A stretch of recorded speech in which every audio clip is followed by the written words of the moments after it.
Eh, eh, Como decíamos el otro día, la reunión va a ser grabada en la parte de exposición teórica, más temática, y después en la parte participativa dejamos en pausa la grabación para respetar la intimidad del grupo. Aquí estamos en la segunda sesión del seminario Hombres y Mujeres Trabajando por los Cuidados, organizado por Escuides y la Asociación Osaguiñes, Crecer en Salud de Bilbao. Y bueno, con la colaboración de las compañeras y compañeros del Centro Mary Langer y del proyecto ProCC, del que me hago portavoz en parte ahora, que soy Ayele Losada. Como ya todas sabéis, la mayoría estuvisteis el otro día y nos conocemos de diferentes... bueno, nos vamos conociendo y reconociendo, ¿no? Bueno, pues vamos allá con espacio rato para compartir algunas cuestiones conceptuales y algunas reflexiones. Recuerdo así cosas de funcionamiento, que es si las cámaras pueden estar encendidas mejor para poder vernos un poquito. Si mientras se está hablando, habla alguien, los micrófonos mejor apagados para evitar interferencias. Si en algún momento alguien se despista, desde aquí los mandos podemos apagar algún micro que no se sienta como nada personal. Y la otra cosa que decíamos el otro día es la utilización del chat, que nosotras preferimos que no se utilice mientras estamos hablando, ¿no? Como que en algún momento lo podemos utilizar para comunicarnos como grupo, pero que evitemos estar haciendo conversaciones paralelas que distorsionan un poco la comunicación. Entonces, bueno, pues en la semana pasada lo dejamos, o bueno, lo dejamos nos fuimos digiriendo, decíamos que habíamos puesto muchas cosas sobre la mesa y que teníamos que ir digiriendo bueno, digiriendo un montón de cosas cocinadas. Y estuvimos hablando de cómo, de que la construcción de género determina los papeles asignados a hombres y a mujeres desde esta lógica más binaria. Y en esa determinación nos coloca también como muchas veces en un lugar de nuestros malestares. Y por tanto muchas veces los vínculos entre hombres y mujeres, la convivencia, etcétera, quedan muy atrapados en luchas de poder y así como a ver quién puede más o como si fuera una cuestión de a ver quién cede o quién consigue ganar, ¿no? Entonces, es importante identificar de todas estas determinaciones qué son construcción social para poder tener una lectura más lúcida de lo que nos pasa en la interacción con los demás, ¿no? De cara a trabajar esto que nos caracteriza relacionado con los malestares de la vida cotidiana. Entonces, bueno, hoy queremos pensar un poquito, seguir avanzando en esa línea, pues pensando cómo estas cuestiones atraviesan el tema de los cuidados. El otro día hablamos en la primera parte así más de la construcción del género y de las miradas necesarias para poder pensar el género de forma más dialéctica, más dinámica, más amorosa, más eficaz también desde nuestra posición en relación a las intervenciones. Y esta vez, y terminábamos hablando un poquito de los cuidados y de esas diferentes áreas de los cuidados. Y decíamos ahora que las construcciones de género atraviesan el tema de los cuidados, y yo diría, así como para organizar la exposición de hoy, en dos sentidos, ¿no? Voy a que serían, a ver, voy a compartir pantalla un momentito. Vamos a trabajar un poquito en que estas construcciones de género atraviesan las determinaciones de las maneras de cuidar, como decíamos el otro día, no solamente hay que repartir los cuidados, sino repensar cómo se hacen, ¿no? Y también atraviesan la manera en la que nos organizamos para repartir y compartir los cuidados, también está atravesada por esas construcciones de género, ¿no?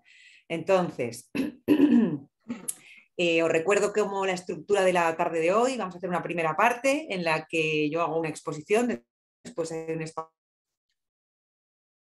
de abrir a comentarios, preguntas, etcétera. Y después hacemos 15 minutos de descanso y hay una segunda parte en la que hacemos una segunda exposición más cortita y un trabajo de subgrupos para que podáis compartir y digerir un poquito más en petit comité algunos aspectos más en profundidad. Y esa sería la estructura. Entonces, pensando en esta primera parte, la primera parte del seminario de hoy, antes del descanso y demás, pues vamos a empezar con estas dos líneas, ¿no? Vamos a empezar hablando un poco de la determinación de las maneras de cuidar. Entonces voy a dejar de compartir para que nos veamos. Y bueno, como os decía, voy a hablar un rato, hablar vosotras y vosotros, ¿vale? Entonces, en relación a la determinación de las maneras de cuidar, ¿no? De las mujeres, y entonces se da por supuesto muchas veces que las mujeres saben cuidar, ¿no? No solamente se ha dicho que lo hagan ellas, sino que se da por supuesto que lo sabemos hacer, como si hormonal, de instinto, esas cosas que se escuchan tanto, ¿no? Claro, esto coloca a las mujeres en un lugar de imprescindibilidad, es decir, si ellas, nosotras, lo hacemos porque somos mujeres o lo sabemos hacer, imprescindibilidad, que claro, si nos lo creemos un poquitín, porque puede ser muy tentador sentir que somos imprescindibles y que si nosotras no funcionaría el mundo en ese sentido, pues si nos lo creemos un poquitín va a costar bastante más soltar, ¿no? Soltar ese mandato. El otro día hablábamos de cómo cambiar los roles implica que ambas partes suelten cosas, pierdan cosas, también hay cosas que pierde. Entonces, a ver, ¿se le corta más gente? ¿Se me está escuchando mal en general? Sí, se está escuchando un poco mal. Ir a mí sola, un poquito se corta. Sí, se corta a más gente por las caras. Creo que se corta a más gente. Vale. Sí, todo el mundo está diciendo que sí. Sí. Vale. No sé qué hacer. Igual es cosa de tu conexión. Claro. O de que hay muchas cosas conectadas a tu wifi. Sí, pero en principio he desconectado todo. Vale.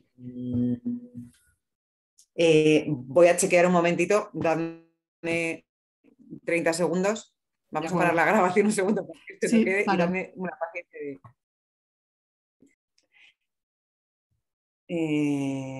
ya, sí, me dicen que conecte con el cable, pero en mi caso es imposible. Está colgado en un techo el wifi. Vamos a probar. Se sigue cortando. Ahora parece que bien, pero bueno. Vale. Vale. Un momento. Voy a cerrar cosas que tengo por aquí abiertas. Por si acaso. Esto también lo cierro.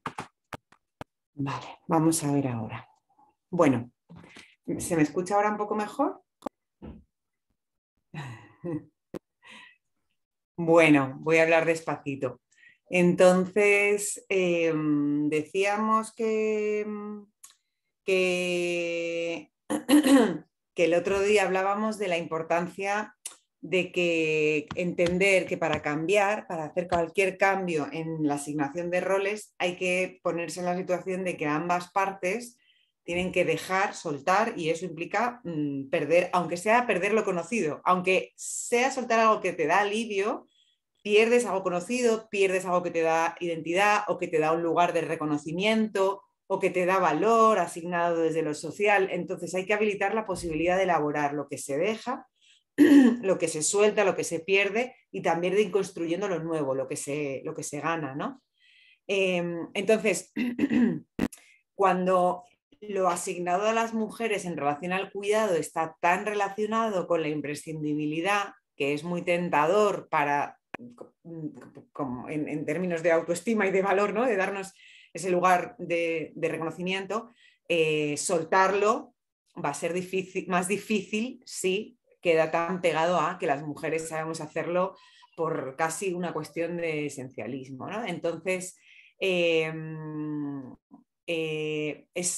en esas asignaciones del cuidado, el hecho de que quede tan pegado a la mujer, pues hay que cuestionarlo. Hay que cuestionar que las mujeres sepamos cuidar adecuadamente per se, ¿no? Perdón, voy a decir dos cosas. Sepamos cuidar y lo hagamos adecuadamente. Hay que desnaturalizar la asignación del cuidado a cualquiera, y en este caso a las mujeres. Hay que desnaturalizarlo, ¿no? Porque desde nuestra experiencia en la intervención con mujeres, pero no solo con mujeres, también en grupos mixtos en escuelas de madres y padres, en grupos de mujeres o grupos de hombres, y especialmente en los talleres de cuidadores, cuidadoras principales, vemos que estos mandatos acerca de los cuidados implican tres grandes dificultades. Así como muy de categorías generales, vemos claramente que se ve cómo el cuidar está muy atravesado por esto de hacer de más. No necesariamente lo que se necesita, sino hacer de más. Siempre de más. Claro, si el valor puesto en la persona que cuida se mide en función de cuantitativamente cuánto más brille la cosa o la persona que cuida, pues uno muchas veces hace de más y eso distorsiona la lectura de la necesidad, ¿no? La otra cosa que, bueno, seguro que esto además lo contarán las compañeras mejor que yo cuando sea el seminario que daremos un seminario el mes que viene sobre el programa de cuidadoras, pero bueno, esto yo solamente es unas pinceladas. La otra cosa que vemos muchas dificultades en relación a poner límites, que claro, si la asignación del cuidado es en función de que al otro no le falte de nada, de que no se diga, etcétera, pues cuesta muchísimo poner límites, y la puesta de límites se asocia mucho, se vive con mucho sentimiento de culpa, porque yo debería poder con todo, pero como no puedo, pongo límites. No se pone el límite en función de la adecuación de la necesidad, sino en función de que no puedo con todo, ¿no? Como si fuera un fracaso, el límite como una cosa que muestra que no puedo con todo, y no el límite como algo que habilita el lugar del otro y que yo no hago esto porque tú puedes hacerlo, ¿no? No es lo mismo el límite que dice no que el límite que dice sí, yo esto no lo hago porque tú sí puedes, y entonces está en función de la construcción de capacidad de autonomía y no del fracaso. Y la tercera cosa es que cuesta mucho delegar. Vemos grandes dificultades en la delegación, tanto del cuidado como de la forma de cuidar, ¿no? Nos cuesta soltar, que quita, ya lo hago yo, pero también nos cuesta aceptar que se haga de una manera diferente a como lo hacemos las que lo tenemos asignado. Entonces, frente a estas dificultades, planteamos la necesidad de trabajar tres elementos imprescindibles cuando trabajamos los procesos de bueno, los espacios de reflexión grupal que ya conocemos como encuadres de grupo formativo, de espacios PROCC. Pues decimos, a ver, en relación a lo primero, en relación al hacer de más, es fundamental reflexionar acerca de qué entendemos por necesidad y cómo leemos las necesidades, cómo se determinan, y ahí va a ser súper importante el concepto de autonomía. Es decir, yo puedo pensar que su necesidad es que se lo haga todo, y entonces voy a estar poniéndome al servicio de hacérselo todo, o si hago una buena lectura, un buen uso del concepto de autonomía, entiendo que la necesidad es el fomento de la autonomía, porque la autonomía es fundamental y necesaria para la vida, ¿no? Implica la promoción de capacidades y el respeto de los espacios de cada uno. Entonces, claro, cuando atender necesidades está en función de respetar autonomía o de promover autonomía, ya no es hacerlo todo, es hacer lo que no puede el otro. en este caso estamos hablando de una relación de cuidado en el ámbito de la vulnerabilidad, como hablábamos antes, el otro día, ¿no?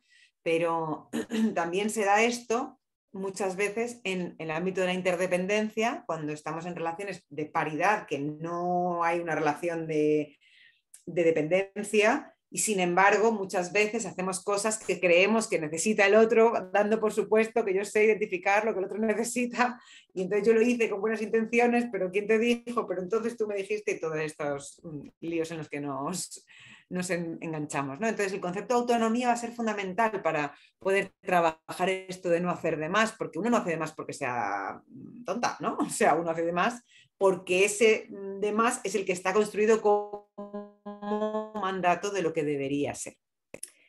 Con respecto al poner límites, va a ser fundamental trabajar el tema de la culpa. El sentimiento de culpa es un sentimiento que sale permanentemente, lo primero que sale cada vez que hablamos de cuidados.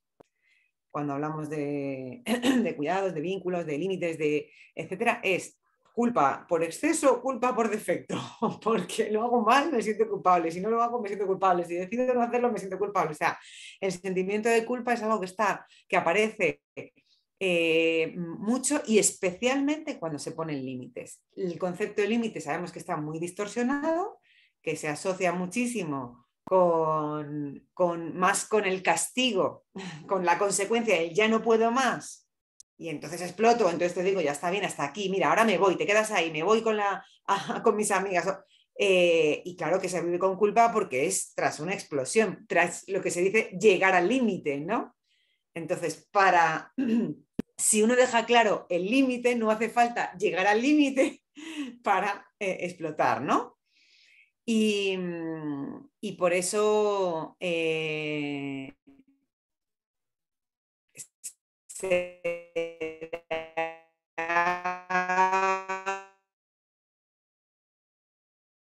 poner límites,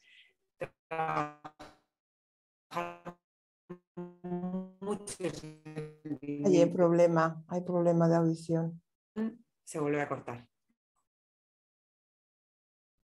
Ya. ¿Todo el rato o este último rato? Este último rato. Iba bien. Algunas palabritas, luego vuelve a funcionar, pero Entonces, pasa. si es fluctuante, vamos a hacer uso de nuestra tolerancia a la frustración. La última frase, sobre todo. Me dicen por aquí. A ver cuál era la última frase. Que el tema de los límites que no sean para que no sea llegar al límite, sino el límite que marca las necesidades de cada uno, ¿no? Entonces el sentimiento de culpa es como un engranaje, una pieza importantísima para trabajar la puesta de límites, porque si no es como que estamos pidiendo que se haga algo, queremos poner límites, pero tenemos los límites están muy connotados, ¿no? Tienen una connotación muy grande en relación más bien a algo que se pone cuando ya ha fracasado el vínculo, y sin embargo el límite es lo que delimita el espacio de cada uno. Y límites hay que poner no solamente, o sea, y límites hay que poner a los mandatos, es decir, cuando viene el mandato de forma y dice, no, es que tú tienes que, un momentito, hasta aquí, oye, no quiero cumplir con ese papel. Límite hay que poner al otro, a los de mi alrededor, cuando me invaden o cuando me piden o cuando están probando su lugar, y también me tengo que poner límites a mí misma, ¿no? Aprender a morderme la lengua, aprender a que no se me vayan las manos con los cuidados en este sentido. Y entonces estoy como hablando más como de las mujeres porque la forma de cuidar está muy construida, asignada al papel de la mujer, pero en realidad esto es algo que hay que trabajar para desanudar el mandato, después ya sea hombres o sean mujeres, ¿no? Entonces estoy partiendo de que el mandato del cuidado está muy asignado al rol femenino. Y en tercer lugar, en relación al aprender a delegar, a soltar para que otros asuman, para poder no sobrecargarse, para poder compartir y repartir, que decíamos, La tercera cosa fundamental es poder trabajar, hacerle los duelos, ¿no? Los duelos de lo que me pierdo, como decíamos antes, de la forma en la que se hacen las cosas, de no tener yo el control o el protagonismo. En la medida que se hacen los duelos, se puede trabajar la aceptación también de la situación, y si no hay elaboración del duelo, no es aceptación, sino resignación. Y la resignación siempre pasa factura. Entonces, igual que decía al principio, hay 3 dificultades muy grandes asociadas con el mandato de cómo se cuida hoy, que es hacer de más, poner límites y no delegar. Pues hay 3 elementos imprescindibles para trabajar, correlativos, que serían trabajar el concepto de autonomía. Entonces, bueno, yo sé que cada uno de estos conceptos es una ventana que se abre enorme a 1000 cosas que habría que profundizar, pero sí los quiero dejar así como elementos clave. Pero por todo esto,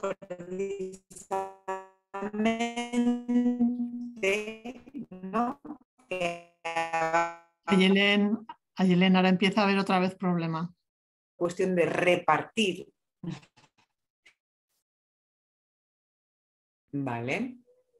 Vamos a tener que hacer el duelo de que esto no está funcionando bien. Los recursos del sistema. Vale. Bueno, pues lo que voy a hacer por aquí, así para empezar, es que voy a cerrar esto para que me pese. Bueno. Vamos a ver si cerrando esto otro que tenía por aquí, no sé qué más tengo para cerrar, ¿no? A ver, ¿se escucha ahora otra vez mejor? Sí, bueno, sí, es que es cada cierto tiempo, sigue, vale. Vale. Yo creo que podemos. Bien, entonces, por todo esto que muestra como que no es solamente una cuestión de repartir y compartir, pues hacemos unas alertas importantes sobre el concepto de empoderamiento. Supongo que recordéis que en el cartel de este seminario aparecen así algunas preguntas y una era esto de empoderamiento versus autonomía. Entonces, muchas veces se oye, se dice, hay que empoderar a las mujeres, ¿no? En la palabra empoderamiento, que es dar poder, y eso es así, es verdad. Es necesario devolver el poder que desde los roles asignados se le ha quitado a las mujeres, de facto. O sea, tanto los explícitos y los implícitos, tanto en el ámbito de los derechos como de mucho poder cotidiano. Sin embargo, también es necesario hacer una lectura crítica del poder, porque de la misma manera que la manera de cuidar es una asignación social, ¿no? La manera de cuidar no es neutra, la manera de ejercer el poder tampoco. Entonces, cuando decimos hay que trabajar los cuidados y repensar cómo se cuida para cuidar de una manera saludable, el poder también hay que repensarlo para ejercer el poder de una manera saludable, porque no hay una sola manera ni una manera neutra e inocente de ejercer el poder, que está más asociado al rol masculino, ¿no? Desde lo hegemónico. Entonces, es necesario hacer una crítica del tipo de poder. Desde lo hegemónico, el poder está muy asociado a la dominación, al poder de dominación. Está asociado al autoritarismo, al porque lo digo yo, al poder de la fuerza, a la manipulación. Y entonces, ese tipo de poder, que no es el único poder posible, se cortó también. ¿Y en qué parte se cortó? Lo que pasa es que hay gente, también había otra persona que tenía problemas con internet. Yo creo que está habiendo problemas en la red también. Así que, Ayelen, yo te diría que sigas. Vale. Atiendo los chats.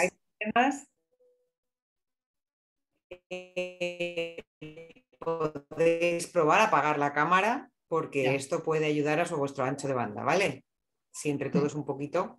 A mí me da pena apagar la mía porque, claro, es un También poco una opción podría tosco, ser de forma, no, Ayelen, de forma alterna, que ahora apaguen unos las cámaras y luego hacemos un... para que tengas algunas caras. Ya. Ujú. Bueno, vamos a seguir probando. Vale. Estábamos con el poder, entonces si el poder está asociado al poder de dominación, al poder del puñetazo a la mesa, al poder de control, al poder de autoritario, al de la fuerza, pues ese no es el tipo de poder que nos interesa, ni para las mujeres ni para los hombres, ¿no? Por eso también hay que hacer una lectura crítica de la forma de ejercer el poder. Entonces, cuando hablamos de poder, el poder implica, por decir así dos cosas muy generales, implica potestad e implica capacidad. Es decir, implica que el derecho a, ¿no? Tenemos que tener derechos de poder tomar decisiones, ¿no? Entonces, en ese sentido, el poder tomar decisiones, el poder como derecho es incuestionable, pero también el poder, el yo puedo hacer algo, está relacionado a la capacidad, al ser capaz de. En el poder asignado a los hombres está mucho más legitimado el poder como potestad. Pueden, por ser hombres, no necesariamente significa que tengan capacidad, ¿no?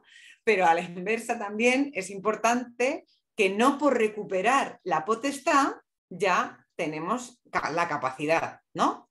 No, porque no por ser mujeres tampoco, me refiero a que hay cosas que tenemos que abrir el camino a poder aprender, si no, lo hacemos como voluntarismo y podemos reproducir exactamente las mismas lógicas que queremos transformar, como decíamos el otro día. Entonces, la capacidad del ser capaz de algo se abre como posibilidad y como potencia también, ¿no? Por eso hay gente que ya no habla tanto de poder, sino como de potencia.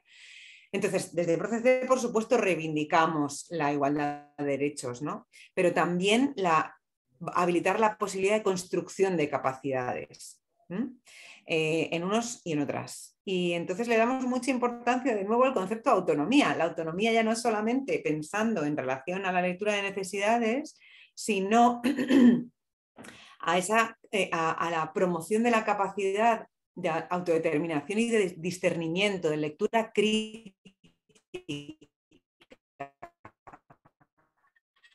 autonomía del mandato, acción que no esté dependiente de la acción del otro, ¿no? Si nuestras acciones... Se corta de vuelta, no escucho nada. Sí. No sé, se me ocurre reiniciar. Se me ocurre que igual puedo conectar desde el móvil y a lo mejor el móvil tiene mejor conexión. No sé, porque el otro día todo fue muy bien y era la misma, ¿eh? Ahora se escucha, ¿eh? Sí, es que es a ratos, o sea, es cada cierto tiempo. Ya. Sigue, te avisamos cuando haya que repetir una frase. Y repito. Eso, Vale. ya te diré.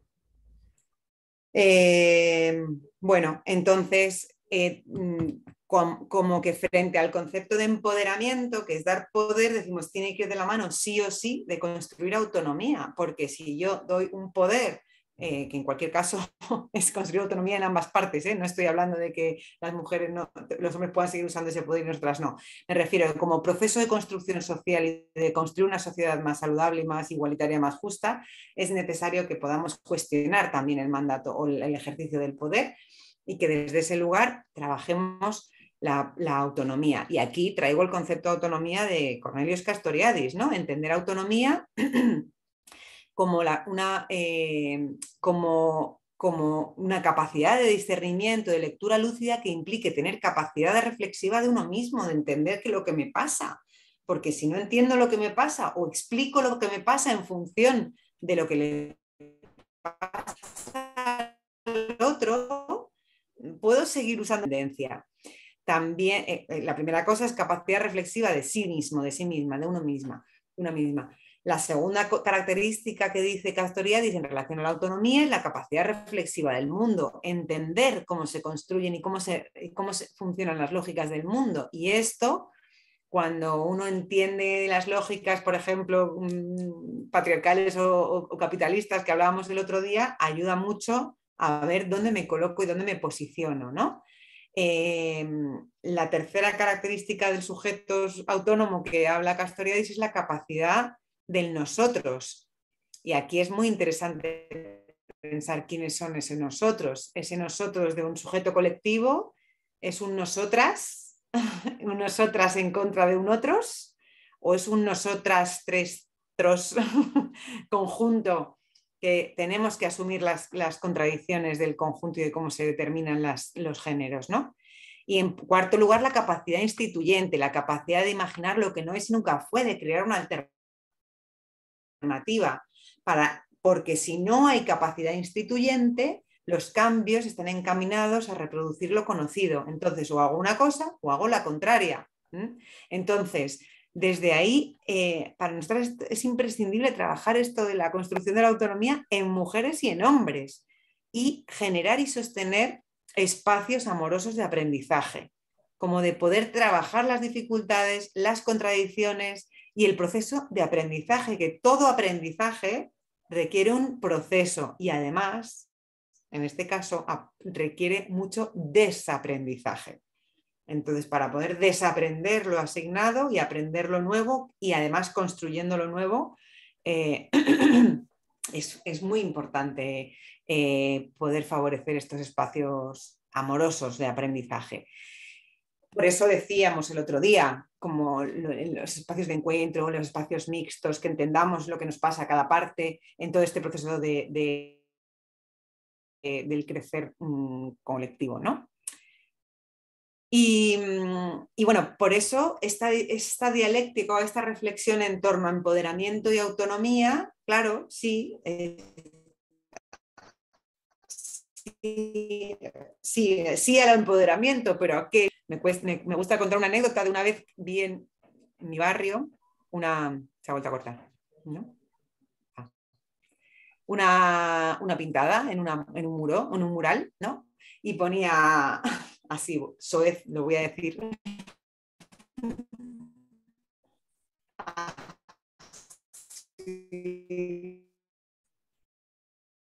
Repite ahí. Así, Repite. Y yo pasé y dije, repite. "Ala, toma ya". Se cortó. Ayer no se ha Repite. oído. Se ha cortado en el momento más álgido. Vale, se cortó en el momento más álgido. Que yo Así es. siempre pongo para hablar de esto del poder una frase que estaba escrita en una pared en mi barrio que ponía "aquí manda mi nabo". ¿Se ha entendido? Así, para los diferentes acentos y latitudes de idiomas y lenguas, nabo hace referencia a el falo, ¿no? Entonces, frente a esa frase, al día siguiente, cuando volví a pasar, me encontré una respuesta. Y la respuesta era "aquí manda mi coño". Y entonces, claro, yo dije, algo me hace ruido de todo esto, voy a escribir una tercera frase. No me atrevía a escribirla, pero yo decía, aquí hay que poner una tercera frase que ponga "aquí manda narices", o algo así, ¿no? Ya que hablamos de partes del cuerpo, o sea, como que la cuestión era ver quién manda. Pero estaba colocado en una lucha de poder de a ver quién manda por encima del otro. Entonces, siempre nos interesa como cuestionar esa lógica binaria, que no deja de ser binaria y jerárquica, que es manda uno o manda el otro y además manda por encima del contrario, ¿no? Entonces, bien, cuestionando esto, decíamos que es importante cuestionar las formas asignadas a cuidar y cuestionar las formas asignadas al ejercicio de poder. ¿Se ha entendido más o menos hasta aquí? Bien. Entonces, pasamos a la segunda cuestión, ¿no? En relación, decíamos que los mandatos de género no solamente influyen en relación a las formas de ejercer los cuidados y de ejercer el poder, sino también en las maneras de repartir y compartir los cuidados. Entonces, cuando el otro día decíamos que cuando se habla, por ejemplo, de los cuidados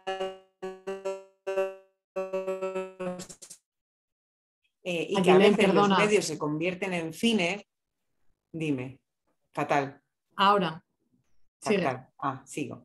Cuando el otro día decíamos que los medios se convierten en fines, que a veces discutimos sobre quién limpia el baño y se convierte en un fin en sí mismo, cuando el baño es un medio para poder convivir, ¿no? Pues lo que queremos señalar es precisamente que este tipo de cosas de las convivencias y de la cotidianidad, si se ponen los medios como fines, nos perdemos los fines. Y el medio, que es el acuerdo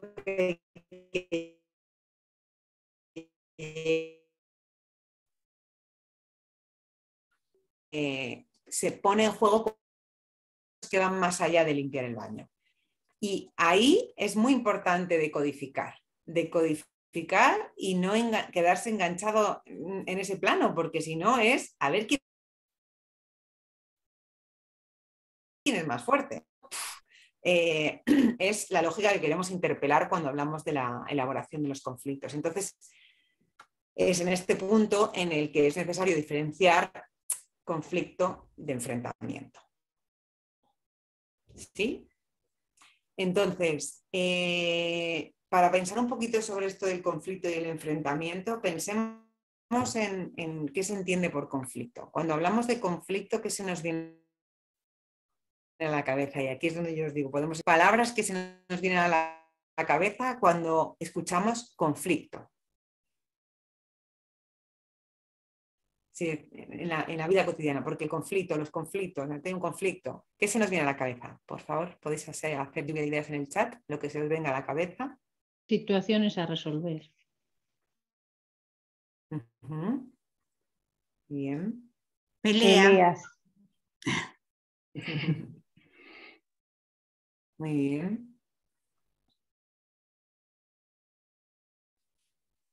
Algo malo. Por aquí. Guerra, ¿no? Se habla de conflicto armado, como además una manera de nombrar a las guerras sin decir guerra. Algo que resolver, problema, pelea, guerra, desencuentro, desacuerdo, exclusión. Algo malo. Tú o yo, algo malo.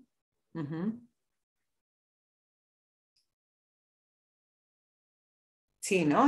Enfrentamiento, tensión, esto sí, como algo incómodo, ¿no? No es que uno no dice, ay, qué bien, vamos a resolver un conflicto, venga, a ver, ¿quién tiene un conflicto para hoy? Uf, vaya conflicto que tengo, ¿no? Es algo incómodo. Bueno, bien. En general,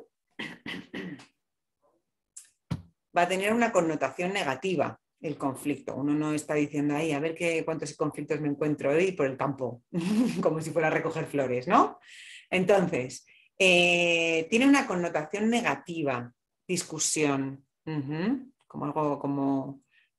Y además la palabra discusión también tiene una connotación negativa, porque discutir no tendría que ser negativo, pero muchas veces se asocia con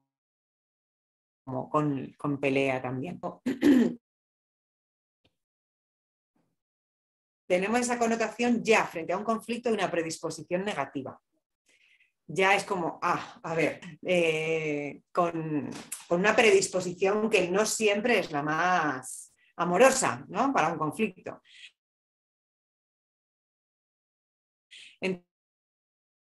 Entonces, si entendemos lo que se supone, lo que está en el imaginario social acerca de los conflictos, pero la teoría 1, que es la definición del libro de un conflicto es el encuentro con lo diferente. O sea, me encuentro con algo que es distinto a lo que yo esperaba, a que yo hago una de las cosas de una manera y tú lo haces de otra y parecen incompatibles, a que yo pienso de una forma y tú piensas de otra, a que yo tengo unas necesidades y tú tienes otras. Y entonces, desde la teoría así, uno que llamamos desde Procesé, el conflicto es el encuentro con lo diferente. No tendría por qué tener esta connotación. Lo que pasa es que hay muy poco entrenamiento en la elaboración de los conflictos y esa connotación hace que nos predisponga de manera negativa a la elaboración del conflicto. Entonces, se producen un montón de sentimientos, un montón de sentimientos muy diferentes que es necesario que podamos elaborar, porque si frente a algo que de repente me encuentro que, oye, que yo quería hacer esto, tú querías hacer lo contrario, oye, que no estamos de acuerdo en cómo resolver esta cuestión, oye, que incluso los conflictos internos que uno tiene, necesito irme ayudando a mi padre que está enfermo, ¿no? Produce sentimientos que es necesario elaborar porque si no se elaboran, lo que se hace es reaccionar, ¿no? Si yo no digiero lo que estoy sintiendo, pues tengo una cuestión reactiva. Si no elaboro, reacciono, ¿sí? Reacciono de una manera reactiva, o sea, sin procesamiento. Y la reacción puede ser de enfrentamiento o de... Pero normalmente con aguanto, no digo nada, aguanto, ¿no? O de evitar una situación, dar rodeos y demás. Entonces, esto de los conflictos está súper atravesado por la lógica binaria, con que cuando estamos en dos posiciones, o sea, es una cosa o la otra, y entonces nos quedamos mucho en la lógica de ganar-perder. Cuando se habla de buscar una alternativa, normalmente tiene que ser nueva, inédita, novedosa, que no es ni la tuya ni la mía, que implique la posibilidad de satisfacer necesidades de las dos partes. A lo mejor no todas las necesidades, pero que pueda satisfacer a las dos partes. Es lo que implica un consenso, ¿no? La construcción de un consenso. Desde la lógica del ganar-ganar. Pero lo que tenemos en vena en la vida cotidiana es el perder-ganar. Y el tema... Cuando esto se lleva a las relaciones de género, en la resolución de conflictos y demás, es que, claro, desde la lógica binaria estamos colocados en víctima o verdugo, en culpable o inocente, en bueno o malo. Y claro, si queremos, si no salimos de la lógica binaria y yo estoy colocada en el lugar de víctima y me quiero salir de ahí, ¿qué otro lugar me queda? Me queda la de verdugo. Entonces, si yo no quiero estar en el lugar de víctima, pero tampoco está en el lugar de verdugo, la construcción de la multiplicidad también en las soluciones de los conflictos, permitir que de un conflicto surja lo nuevo, lo que aún no ha sido, asterisco, capacidad instituyente, soluciones que trasciendan las dos opciones conocidas que están en contradicción, ¿no? Pero esto, como mecanismo, es algo que está muy desentrenado en la vida cotidiana. Y si lo y todo esto lo estoy trayendo, que es un poco como abstracto y filosófico, porque si lo pensamos en relación a los cuidados, es que está presente en la cotidianidad, en el tema de los conflictos y la resolución de conflictos todo el tiempo. Si lo pensamos en el reparto de tareas, en la organización cotidiana, en el compartir, en los cuidados, etcétera, pues está súper presente, ¿no? Muchos de los conflictos se convierten en enfrentamiento, muchos de los conflictos cotidianos se convierten en enfrentamiento porque no nos paramos a registrar lo que sentimos para tomar distancia y no tener una posición reactiva inmediata, ¿no? Entonces, en eso que sentimos hay que abrir a la cantidad de sentimientos que producen los conflictos, los cuidados y demás, porque claro, frente a todo lo que se siente, si no hay elaboración, yo lo deposito en el otro y es el otro el culpable. Y entonces exploto o le decimos que muchos de los conflictos se convierten en enfrentamiento porque no nos paramos a registrar lo que siento, para empezar, decodificar con elementos de lo que decíamos el otro día. Yo por eso el otro día decía, el cuidar cansa per se, y yo puedo sentir cansancio y si lo leo todo desde estoy cansada porque estoy haciendo algo injusto y tú eres el culpable, pues le voy a culpar al otro de todo mi cansancio. Y eso me deja en un lugar de dependencia. Pero si yo identifico, vale, hay una parte del cansancio, que además tiene otra parte de sobrecarga y otra parte de sufrimiento, pues puedo ir desglosando un poquito más lo que... Entonces, no nos paramos a registrar, a decodificar lo que sentimos y lo actuamos.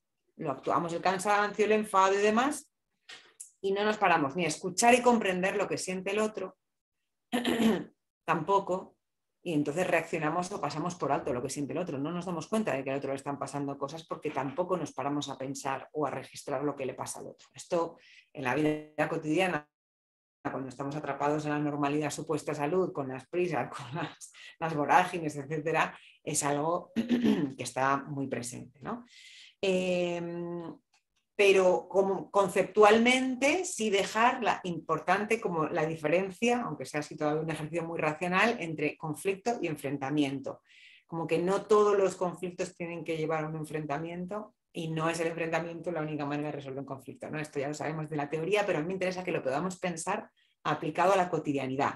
A cuando nos ponemos en el título de este seminario a pensar hombres y mujeres trabajando por los cuidados, no solamente hace falta buenas intenciones, que es un primer paso, ganas y deseo de trabajar por los cuidados es imprescindible. Si la gente no viene, pues no se haría. Pero lo que nosotros planteamos es no solamente hacen falta buenas intenciones, sino que hace falta... Ayelén, perdona. Para un poco que no se te ha oído lo último. Vale. Este último trocito, solo. Vale. Que decíamos que volviendo al título del seminario, que es hombres y mujeres trabajando los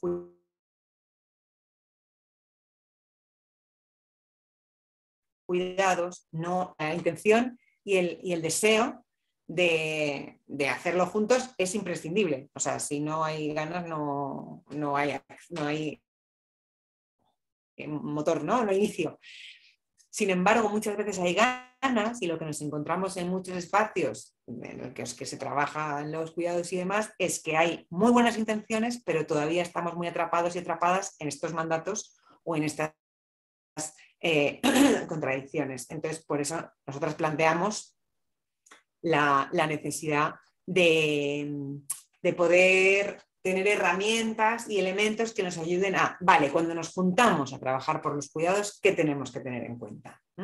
Entonces, hasta ahora, recopilando, tenemos que tener en cuenta los mandatos de género, que son construcciones que nos afectan a todos y que no es una cuestión, es de ambas partes y por tanto hay que hacer un trabajo de reconstrucción, de reaprender y desprender, de reaprender lo que está expropiado, que implican asignaciones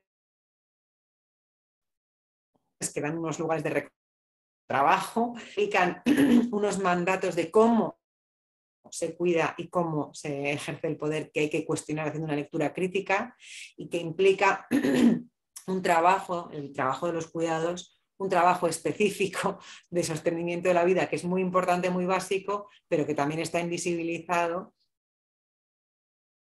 Y entonces, por amor o por obligación, porque desde luego sin otros reconocimientos, y por otro lado implica muchos sentimientos. Es decir, yo cuando me encuentro en la situación ya concreta de convivencia con una pareja, con un hermano o hermana, con el que tengo que repartir el cuidado de los mayores, con la crianza, con diferentes situaciones de los cuidados, hay muchísimos sentimientos, ¿sí? Y entonces, en el momento de sentimientos, un montón de explosión,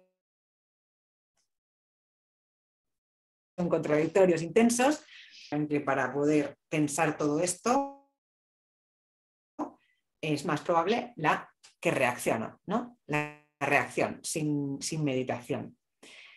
Entonces me parecía importante también traer dentro de todo lo general, porque muchas veces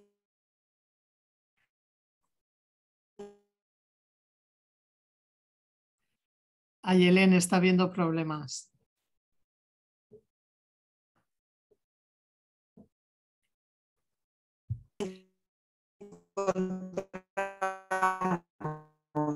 No se escucha.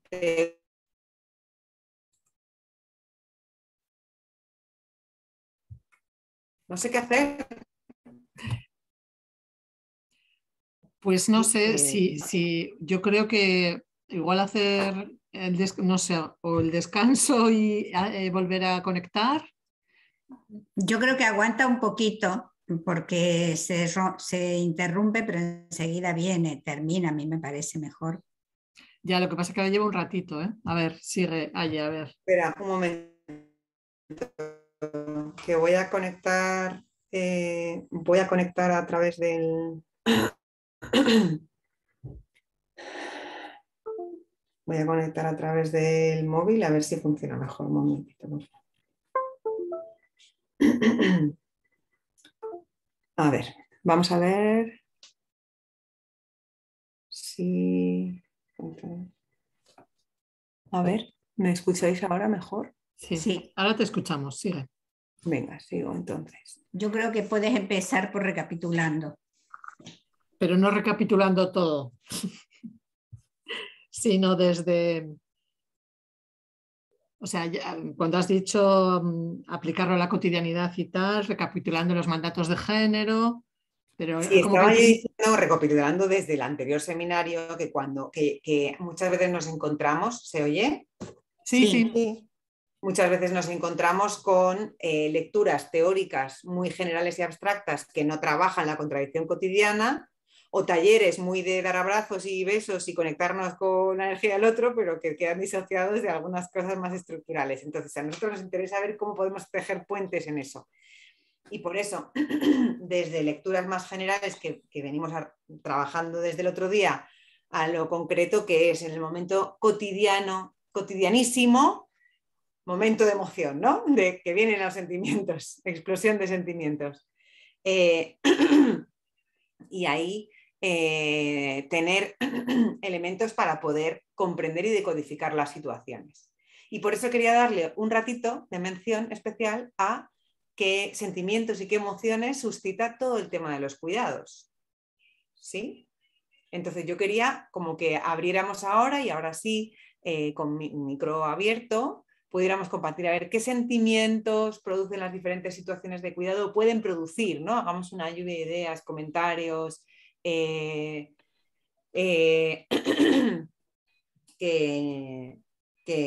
en relación a sentimientos. Yo creo que se puede dar un sentimiento de miedo ante el futuro, como cuánto voy a tener que hacer. Uh-huh, uh-huh, Soledad. uh-huh.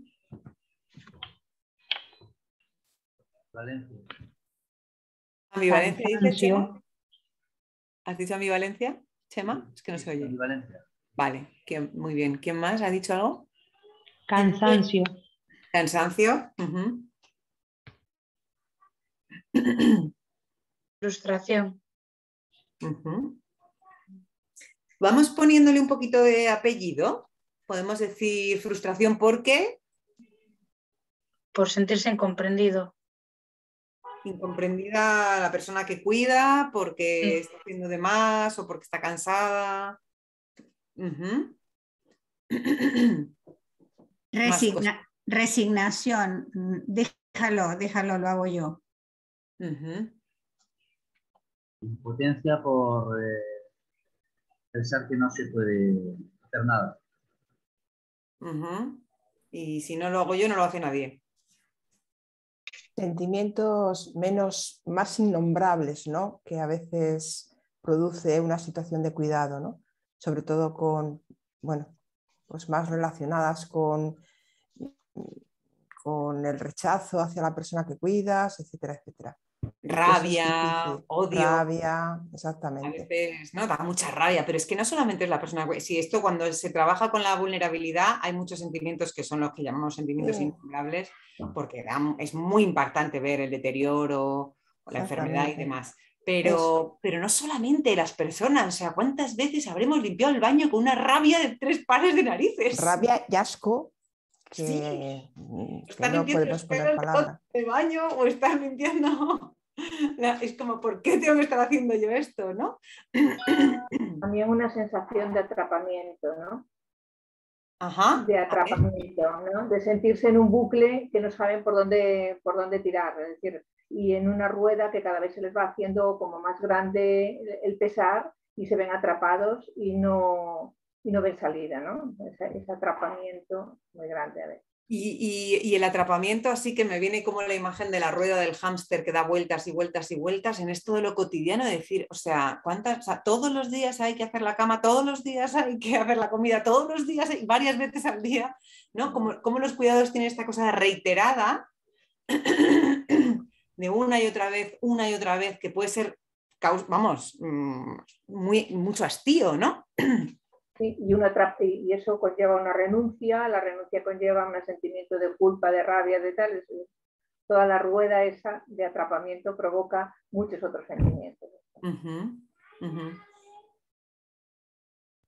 Pensaba también en la sensación de injusticia, ¿no? De que, bueno, a uno le toca y al otro no, y que en el reparto siempre se sale perdiendo, el que cuida pierde.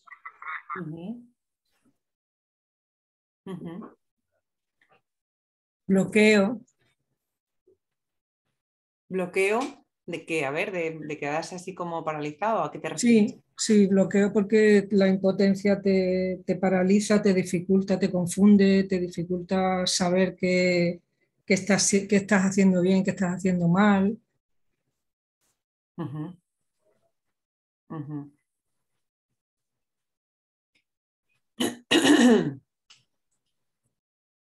Bueno, claro, veníamos de hablar de conflictos y de enfrentamientos y nos salen todos los sentimientos así como de pesados, ¿no? De malestar, pero decíamos que cuidar era atender la vida y también genera la satisfacción de atender necesidades, ¿no? También en el cuidado, cuando le llevas un tupper de comida calentita a una persona a una amiga que está malita, y te sale del corazón y dices, jo, qué bien, ¿no? Y te lo agradece y te da un abrazo y te dice, jo, muchas gracias, me ha venido fenomenal. Pues también hay sentimiento de satisfacción, ¿no? Un poco a veces.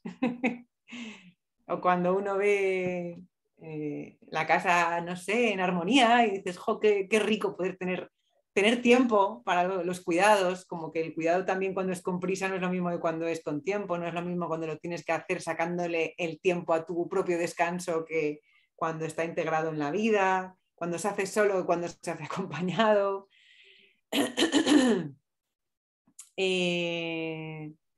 Y entonces, bueno, como que sentimientos puede haber muchos y no suele haber mucho espacio donde se hable de estas cosas, ¿no? Los sentimientos que generan más malestar suelen tributar a engordar la culpa. Tenemos así muy metida la culpa en vena y cuando uno se siente culpable por algo, desde luego no resuelve muy bien ni los conflictos con uno mismo ni con el otro, ¿no?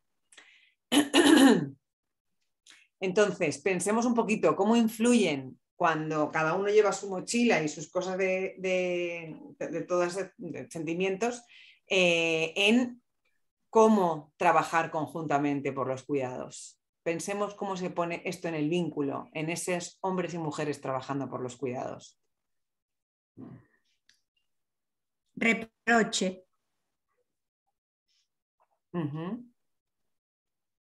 Descalificación.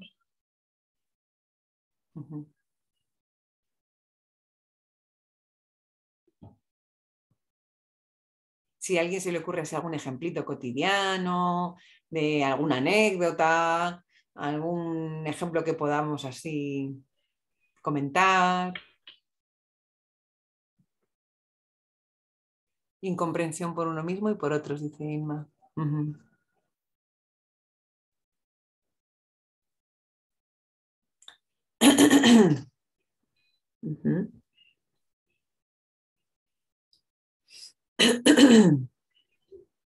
Bueno, frustración. No, iba a decir frustración por ambas partes. Cuando la mujer deja la casa como los chorros del oro y viene el hombre a trabajar y la pisa y le ensucia, ella se siente frustrado y el hombre se siente como una silla en medio del pasillo, ¿no? Como suelen decir ellos.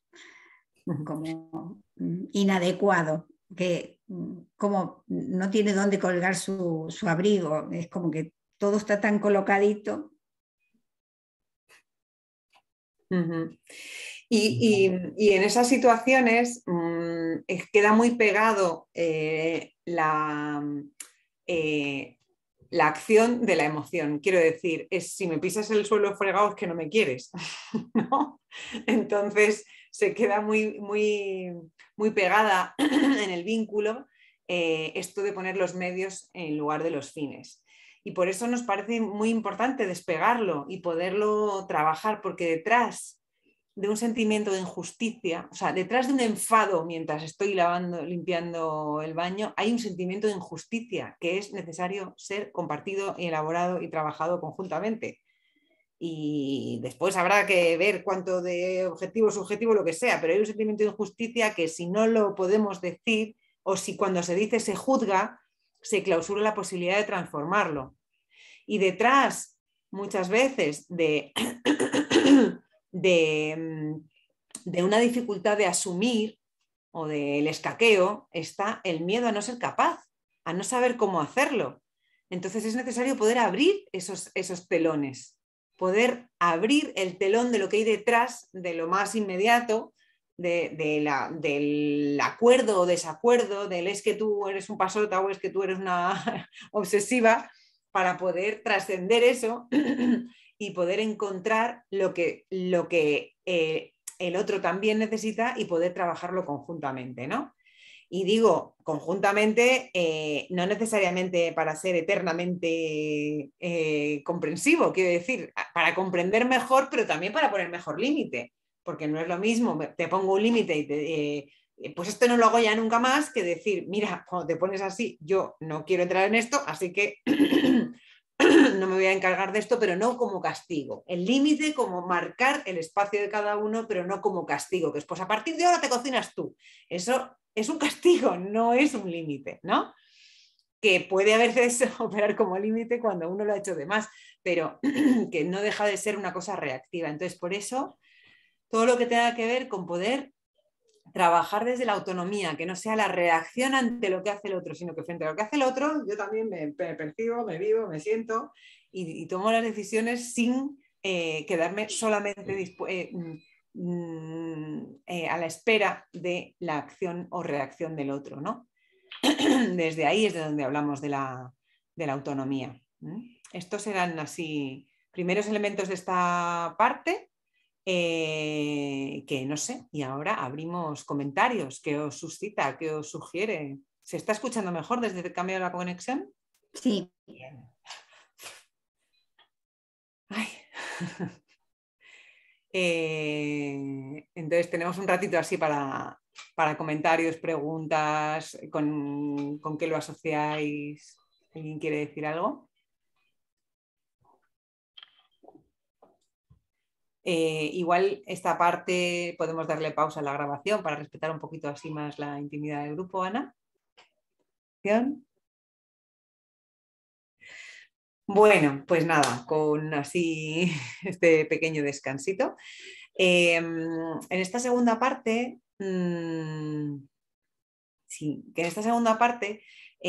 yo quería comentar brevemente, para darle luego más lugar a el momento así de subgrupos, pues cosas relacionadas con los cambios necesarios, ¿no? Porque, claro, cuando pensamos en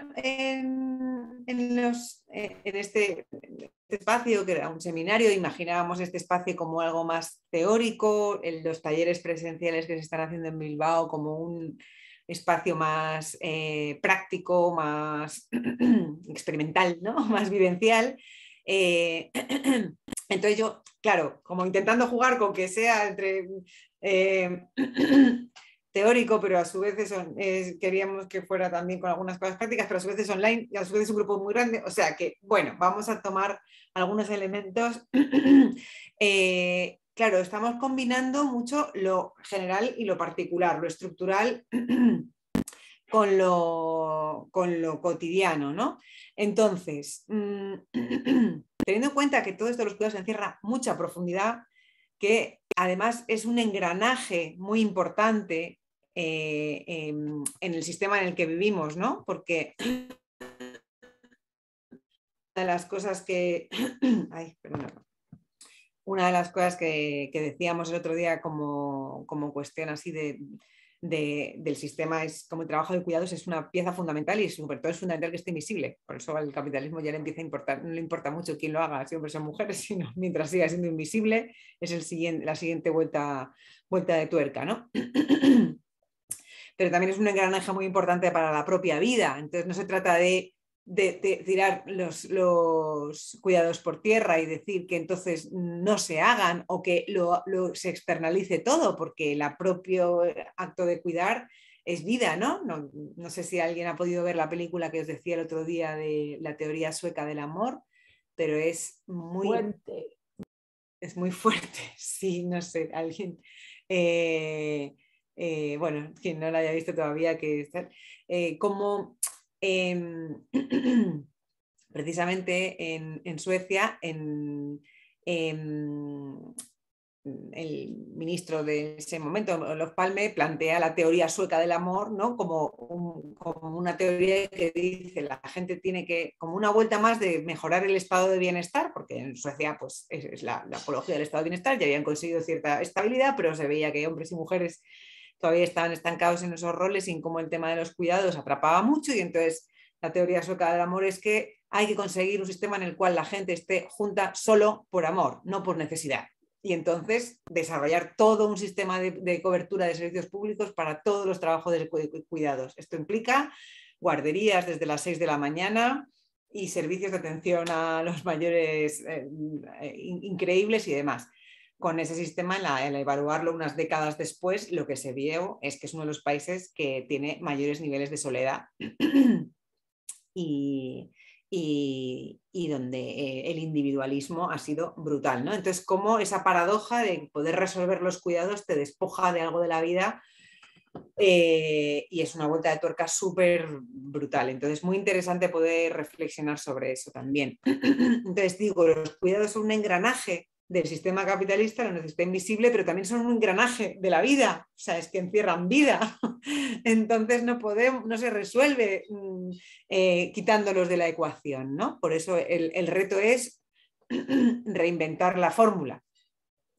Entonces, para reinventar la fórmula y esos cambios que son necesarios, hace falta seguir trabajando para construir una sociedad que ponga los cuidados en el centro de la vida, como se hacen desde los planteos ecofeministas y del feminismo, de la economía feminista, ¿no?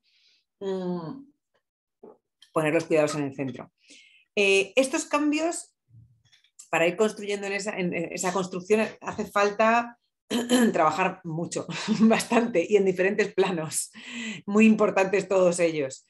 En múltiples planos, y yo traería 3 así como grandes planos de necesarios cambios y transformaciones, ¿no? El primero sería, bueno, había preparado algunos esquemas para apoyar la exposición, pero es que van muy lentos si voy con si trato de compartir pantalla, entonces hacemos así un ejercicio de imaginación de la pizarra y de los conceptos.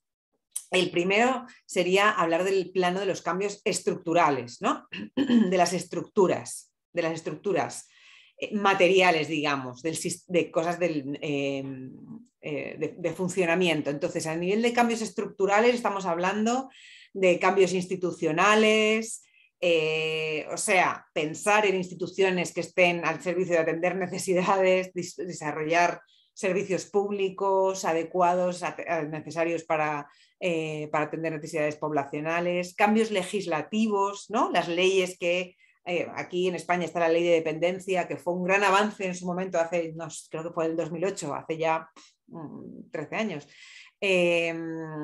pero que todavía hay muchas cosas que hay que mejorar e implementar de esa ley, que todavía hay cosas que no se implementan, ¿no? Ahora con todas las líneas de trabajo sobre el tema de la soledad no deseada, que a partir de estudios a nivel europeo, especialmente europeo, se empieza a denominar como la epidemia del siglo XXI. La epidemia, antes de la pandemia del COVID, se empezó a hablar de la soledad como una epidemia y a visibilizar que era algo estructural, no solamente una cuestión de características o de carácter de las personas, ¿no? Entonces, los cambios a nivel legislativo implican, por ejemplo, los permisos de maternidad y paternidad, tanto por hacer ahí todavía, tan reciente algunos cambios, que puedan reconocer a nivel legislativo en los tiempos de cuidado, ¿no? En esta cuestión de que se hablaba antes de la legislación, hay mucho que trabajar de la conciliación, perdón. Cuando se habla de conciliación, cuando se cuestiona el concepto de conciliación, la siguiente vuelta de tuerca es empezar a hablar de corresponsabilidad, pero claro, la corresponsabilidad sin trabajar lo estructural se convierte en un deber ser, ¿no?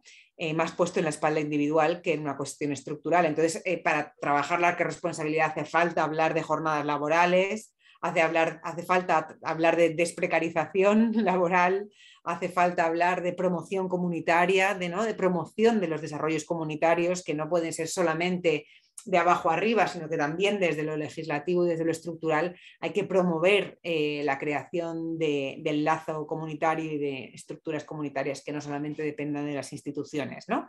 Entonces, hay algunos cambios que son estructurales, que no son que porque estemos hablando de lo cotidiano no hay que desconocerlo, todo eso tiene que estar apoyado, todos los cambios que hagamos en lo cotidiano tienen que estar promovidos, refrendados y si no, apuntar a cambios estructurales que sostengan esos cambios para que no sean voluntarismo.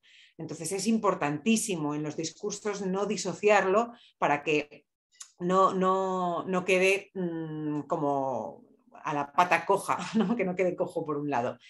Sin embargo, no es suficiente, ¿no? O sea, con cambios estructurales no es suficiente para generar otros cambios. Por eso vamos a hablar de una segunda categoría, que sería la necesidad de cambios subjetivos en el plano de la subjetividad. En el plano de la subjetividad está lo que comentaba Inma hace un momento. ¿Qué valor le damos a los cuidados, ¿no? O sea, ¿lo hago por no ser machista? ¿Lo hago por no sobrecargar a mi compañero o compañera? ¿Lo hago por deseo? ¿Lo hago por necesidad? Esta pregunta que hacíamos el otro día, si no se hace por dinero, ¿por qué se hace? Pues ser más protagonistas en la construcción de esa respuesta, en el acto, no en el pensamiento, ¿no? En que de verdad, ¿por qué lo hago? Entonces, que también está relacionado con las condiciones materiales, ¿no? O sea, si hay prisa porque tengo unas jornadas laborales eternas, no estoy eligiendo realmente por qué lo hago y lo hago quitándole horas del sueño. O sea que una cosa está conectada con la otra, no se pueden disociar. Pero es muy importante que tengamos en cuenta que cambiar esto pasó con los permisos de maternidad. En el momento en que el permiso de maternidad era intercambiable, se le permitía al hombre que pudiera disfrutar algunas semanas, claro, a ver quién le quita las semanas de permiso a la mujer para tomarla el hombre, ¿no? Esto era muy difícil, pero entonces, bueno, aquí en este caso está puesto no solamente lo subjetivo, sino también lo material, pero pasaba mucho en las bajas laborales, pues una baja laboral, pedir una baja laboral o un permiso en el trabajo para ir a una reunión de la escuela. Si no se hace un cuestionamiento del valor que se le da a esa tarea, un permiso de una reunión en el colegio o llevar al médico a los niños o cualquier cosa, si no se le da una reducción de jornada por cuidados y demás, claramente la pedían más las mujeres que los hombres, estadísticamente hablando, porque subjetivamente el hombre no se lo podía permitir, ¿no? Estaba incluso mal visto, o sea, había incluso a veces hasta amenaza o consecuencias en el ámbito laboral. Entonces, en el ámbito así de los cambios subjetivos es importante resignificar los cuidados, ¿no? Pensar la valoración de los cuidados. Es importante identificar las asignaciones de género para no caer en todo lo que venimos hablando hasta ahora y repensar las formas de cuidar, como hemos dicho. Identificar los imaginarios sociales, cuestionar los mandatos, trabajar los prejuicios, los juicios, los valores, ¿no? ¿Qué hacemos cuando con esa escena de ahora me cuidáis a Jorgito, no me acuerdo cómo se llamaba? ¿Qué hacemos con ese mandato que cae en la en nuestra propia, que uno le despertará mil cosas, pero desde luego se ancla en nuestros planos subjetivos, haciéndonos sentir buena hija, mala hija, adecuada, inadecuada, transgresora, cruel, ¿no? Un montón de cosas. Entonces, es fundamental este plano en lo subjetivo, porque si no va de la mano, siempre decimos no es suficiente, pero es necesario pero no es suficiente, tienen que ir de la mano con los cambios estructurales. Y el plano subjetivo, la transformación en el plano subjetivo no viene sola. Es lo que implica un cambio cultural, ¿no? Y para hacer una transformación cultural hay que desplegar mucha artillería. Bueno, es un lenguaje un poco bélico esto de la artillería, pero hay parte que es una batalla, ¿eh? Porque también hay muchas corrientes en contra. Entonces, pero claro, en el plano subjetivo, pues como digo, todo lo que tenga que ver con generar espacios de reflexión donde se pueda desnaturalizar lo que está naturalizado es fundamental. Y en el plano de la comunicación, y en el plano de los medios de comunicación, en el plano de los mensajes que lanzamos y decimos, tanto a nivel macro como micro, se puede incidir en esto, ¿no? Entonces, repensar las frases de, en fin, es lo que hay, como siempre decimos, es necesario, pero bueno, no es algo que se haga solo con voluntarismo. O sea, cambiar unos juicios o prejuicios sabemos que es tarea de hormiguita, con sistemática y con trabajo propositivo, ¿no? Ahora, quería hablar también de un tercer plano, por decirlo así como en categorías muy generales, ¿no? Hemos hablado de los cambios estructurales, hemos hablado de los cambios subjetivos y no quería dejar de hablar de los cambios cotidianos. Porque los cotidianos son el día a día, ese escenario donde se construye la vida, donde además después, a veces son los que van generando el caldo de cultivo para luego generar cambios estructurales, y son también donde si lo estructural no se aterriza en ese escenario, no se operativiza. Entonces lo cotidiano es el escenario del día a día, ¿no? Entonces en el plano de lo cotidiano, de los cambios cotidianos, es importante pensar o repensar esto de cómo pensamos el reparto de los cuidados, cómo se hace, cómo lo asumimos, desde dónde, desde qué lugar, para qué, por qué, en función de qué, ¿no? Los procesos de asunción de los cuidados. Y a su vez también cómo delegamos, cómo se hacen los procesos de delegación. ¿Se puede aprender a delegar? ¿Se puede aprender? ¿Se puede aceptar? Asumir, delegar viene de la mano. Es más fácil delegar si hay quien asuma, es más fácil asumir si el otro delega. Todo esto pone en juego el tema del vínculo, ¿no? De los vínculos, de trabajar los vínculos, las relaciones, la comprensión, el entendimiento. Ahí entra el tema de los conflictos, la importancia de pensar en procesos más que en resultados, ¿no? Como que no hace falta tenerlo resuelto de una vez y para siempre, sino poder emprender un proceso de entendimiento, de resolución acerca de cómo ir elaborando esta cuestión. Yo puedo empezar a asumir un cuidado porque me ha tocado y no he sido capaz de poner un límite, pero eso no es una cosa estanca. Ahí yo, en la medida que tenga posición abierta y creativa, puedo tomarlo como un proceso de algo que se transforma, porque también en la crianza con un bebé, de repente llega el nacimiento y uno dice, ay Dios mío, y esto, y es todo un caos, pero sabes que en unas semanas, en un par de meses, hay un conocimiento mutuo y empiezas a conocer y a aprender códigos y a sistematizar algunas cuestiones. Esto se tiene que dar en todas las tareas de cuidado, no es de una vez y para siempre, se puede transformar, es flexible, ¿no? Entonces hay que tenerlo como un proceso, favorecer los procesos de aprendizaje, la puesta de límites, como hemos dicho antes, y que asumir un cuidado no es asumirlo de cualquier forma y ni asumir todo, puede ser poniendo límites a la forma trabajar los procesos de elaboración de duelos, la aceptación, los sentimientos de culpa, todo lo que hemos venido diciendo, y todo esto fundamental con algo que dijisteis el otro día, que decíamos el otro día, todo esto sacándolo de la espalda individual, es decir, que también tiene planos de lo estructural, de lo subjetivo y luego en lo cotidiano, porque lo estructural tiene que hacer promoción comunitaria.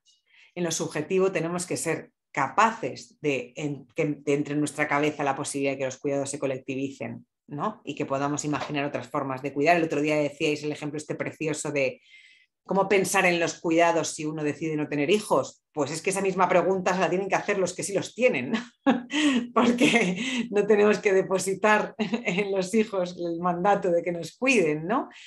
Individualmente me refiero, es decir, en la medida que hay más red social y comunitaria para los cuidados, los hijos cuidan por deseo también y por placer y no con esa cosa de negación y sacrificio, ¿no? Entonces, en los cambios cotidianos también cómo ir construyendo red, cómo pedir ayuda, cómo dar ayuda, cómo aceptar ayuda, qué importante, qué difícil pedir ayuda, aceptar ayuda, dar ayuda, el apoyo mutuo, trabajarlo en grupo, la cooperación. Entonces, me parece como que en el escenario cotidiano, en la medida que experimentemos estas cosas, estos retos, estas preguntas, estas cuestiones, vamos a tener como mucha más claridad para poder leer lo estructural y para poder pensar lo subjetivo, ¿sí? Por eso nos parece fundamental el escenario de lo cotidiano y los cambios en lo cotidiano, pequeñitos, chiquititos, en el decir, bueno, pues me he dado cuenta de que asumo esto de una manera, quiero pensar en asumirlo de otra, me doy cuenta de que a veces hago de más, pues tal, o me doy cuenta de que me cuesta soltar esto, o me doy cuenta de que cuando quiero hacer algo, si no me dejan, me enfado, bueno, ¿cómo puedo desarrollar herramientas para en lugar de enfadarme y decir, oye, mira, tú lo haces de una manera, yo lo hago de otra, pero yo me quiero hacer cargo de esto y que todo esto pueda ser una construcción colectiva es súper importante, ¿no? Entonces, desde pensar estos tres cambios, yo digo, vamos a poner foco en esto de los cambios cotidianos y hablar de vida cotidiana, que la metodología Procese es donde ponemos mucho más el ojo, ¿no? El zoom, siempre teniendo en cuenta todo lo demás, porque no puede estar disociado, pero donde ponemos el zoom. Hoy vamos a poner este zoom en ese espacio cotidiano y os propongo que tengamos un rato para charlar, que tengáis un rato para charlar en grupitos más pequeños sobre pequeños cambios cotidianos y creo que nos puede servir el pensar en estos 4 dimensiones del cuidado que hablábamos el otro día, ¿no? Pensar en lo cotidiano, el autocuidado, en lo qué pasa, cómo nos cuidamos, que nos descuidamos, en lo cotidiano la interdependencia, en lo cotidiano la atención a la vulnerabilidad y en lo cotidiano las tareas de mantenimiento, como decíamos el otro día, o de intendencia, ¿sí? Entonces, así, con la cosa de que no tiene que ser sesudo, no tiene que ser irnos a la teoría, no tiene que ser sino en el vivir cotidiano, vivencias, sensaciones, experiencias, lo cotidiano, ¿sí? ¿Vale? Nos entregamos a esa tarea así entre... Vamos a hacer 5 grupos. Y vamos a estar